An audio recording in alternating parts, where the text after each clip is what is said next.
Apparue en 2019, la Mercedes CLA de seconde génération passe aujourd'hui au restyling de mi-carrière. Quelles sont ses évolutions? C'est ce qu'on va vous dire. Les constructeurs allemands premium sont des spécialistes des berlines tricorps. Audi, BMW et Mercedes en ont beaucoup dans leur gamme, quel que soit le segment.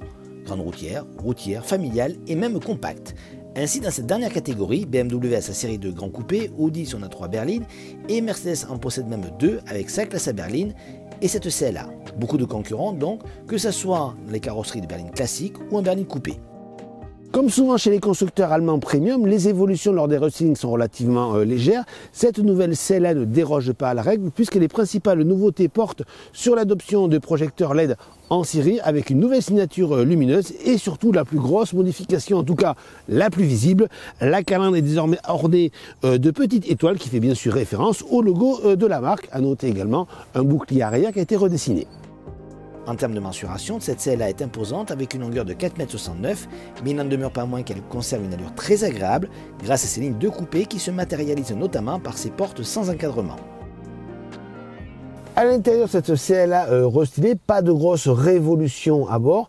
La principale nouveauté concerne l'abandon du pad qui servait à gérer également le système multimédia. Désormais celui-là disparaît totalement, il est remplacé par un petit rangement relativement pratique et bien trouvé. Pour le reste, on a une organisation typique de chez Mercedes avec une double dalle numérique qui peut être secondée par un affichage également tête haute. On retrouve autrement une présentation plutôt agréable, toujours avec les fameuses turbines de chez Mercedes en termes d'aérateur. La qualité des matériaux est plutôt bonne sans être extraordinaire.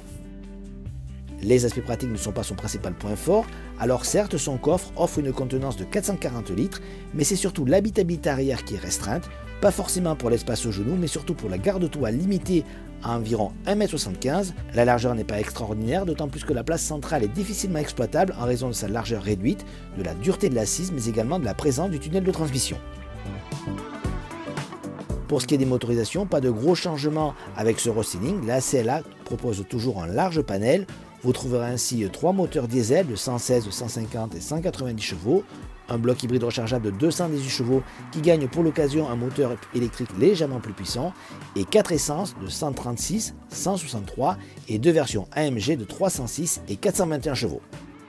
Aujourd'hui pour cet essai, nous avons la version essence intermédiaire, la CLA 200 qui développe 163 chevaux et 270 Nm. Alors une motorisation et des caractéristiques largement suffisantes, vous avez du couple, de bonnes reprises, là-dessus aucun problème. La nouveauté, c'est l'arrivée d'un système micro-hybride de 48 volts, plutôt transparent à l'usage pour le conducteur. On notera toutefois, et c'est vraiment dommage, que ce moteur lors des phases d'accélération dans les bas régimes est assez sonore. Alors il n'est pas aidé non plus par la boîte de vitesse qui semble dans ces mêmes conditions chercher un petit peu quelle vitesse passer. Donc résultat, vous avez une montée en régime assez sonore qui n'est pas très agréable pour les occupants de la voiture. C'est dommage car mis à part cela, au niveau de la conduite, cette CLA est vraiment très agréable. Vous avez du dynamisme, du confort. Alors le confort est ferme mais pas trop. La direction plutôt précise. Donc vraiment en termes de confort comportement, c'est plutôt très bien. Dommage que sur cette motorisation CLA 200, on aurait aimé un petit peu mieux. Et il a de même concernant la consommation, puisque sur notre essai, nous avons relevé une moyenne de 7,6 litres au 100. On aurait aimé et pensé faire mieux. Vous l'aurez compris, ce restyling ne change pas fondamentalement la philosophie de la Mercedes CLA qui demeure une berline plutôt bien dessinée avec un petit côté statutaire qui n'est pas négligeable, une présentation intérieure valorisante et une vraie qualité routière. Reste un défaut, l'habitabilité arrière un petit peu réduite au niveau de la garde-toit. Pour le reste, c'est une voiture intéressante sur le marché, d'autant plus que les berlines tricorps sur ce segment-là deviennent de plus en plus rares. Les tarifs débutent à partir de 43 700 €.